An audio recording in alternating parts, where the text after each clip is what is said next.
welcome to all of you on my channel. My name is Soumya Dwivedi. I study in 8th class. My school name Composite School Kithura Shridattganj Balrampur. Ma'am, यह satellite उपग्रह एक ऐसा आकाशीय पिंड जो ग्रहों से छोटा है तथा जो आकाशीय पिंड ग्रहों की परिक्रमा करते हैं उन्हें उपग्रह कहते हैं। उपग्रह का अपना कोई प्रकाश नहीं होता। चंद्रमा पृथ्वी का एकमात्र प्राकृतिक उपग्रह जो पृथ्वी की चारों ओर परिक्रमा करता है।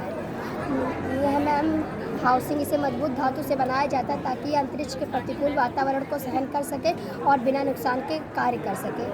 यह है अपलिंक ट्रांसपोंडर अपलिंक की गई आवृत्तियों को डाउनलिंक आवृत्तियों में परिवर्तित करने के लिए ट्रांसमिशन को पृथ्वी पर भेजने के लिए एम्पलीफाई करते हैं।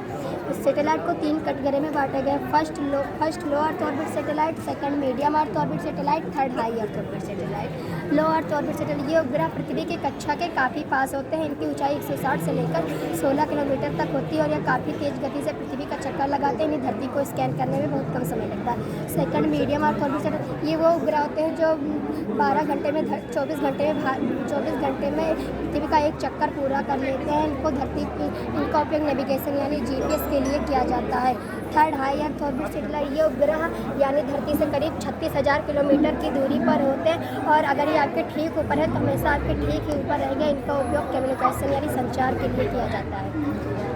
मैम ये दरअसल हमारे अंतरिक्ष में देखा गया एक रोशनी जैसी तारा था जिसे लोग देखकर डर गए। उन्हें लगा कि एलियन आ गए, लेकिन एलन मस्क द्वारा उनकी कंपनी स्पेसएक्स द्वारा छोड़ी गई एक सैटेलाइट थी। ये सियाचिन ग्लेशियर दुनिया का सबसे ऊंचा युद्ध क्षेत्र। यहाँ पर संदेशों का आदान प्रदान करने में काफ़ी दिक्कत आती थी, लेकिन भारतीय सेना ने एक कदम आगे बढ़ते हुए सियाचिन ग्लेशियर पर सैटेलाइट के माध्यम से इंटरनेट सेवा शुरू कर दी गई है कि शुरुआत 18 सितंबर सन 2022 को हुई, जिससे ये बैठा हुआ व्यक्ति अपने घर या दूसरे रिश्तेदार से बात कर सकता है। मैम एंटीना सिस्टम का इस्तेमाल सिग्नल भेजने और वापस ट्रांसमिट करने के लिए किया जाता है। स्मार्टफोन जब हम किसी से बात करते हैं तो साउंड में बोली गई बात इलेक्ट्रोमैग्नेटिक वेव में बदल जाती है और पुनः दूसरे व्यक्ति के पास इलेक्ट्रोमैग्नेटिक वेव में पहुंचती है और साउंड में बदल जाती है ताकि हमारे द्वारा बोली गई बात दूसरा व्यक्ति सुन पाता है। यह है INS इंडियन नेवी शिप परमाणु बैलिस्टिक बम जो जहाज को ट्रैक कर सकता है। इंडियन नेवी शिप ध्रुव दुश्मन पनडुब्बी और उसका स्थिति का पता लगाने के लिए समूह तत्व टेरस रखने की क्षमता रखता है। पिमाबिया से आए 8 चीतों की निगरानी के लिए GPS की चिप द्वारा किया जा रहा है।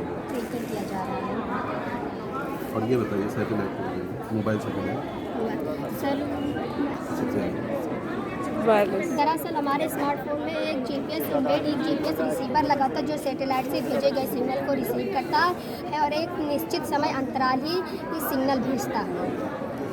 मैम ये है polar satellite and geostationary satellite. Polar satellite ये वो उपग्रह होते हैं, ये उपग्रह उत्तर दक्षिण की ओर घूमते हैं और दूर संवेदी सूचनाओं का पता लगाते हैं। इस प्रकार के उपग्रह को ध्रुवीय उपग्रह कहते हैं। इनका उपयोग जासूसी करने में किया जाता है।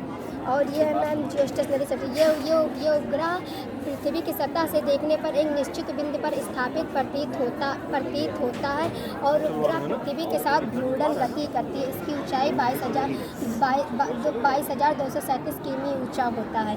जैसे कि एडूसेट इसके नाम से ही हमें इसके नाम से ही प्रतीत हो रहा है। एडूसेट यानी शिक्षा से संबंधित एडूसेट एजुकेशन के लिए बनाया गया है। Very good. आपके सर का नाम क्या है? Mister Dinesh sir.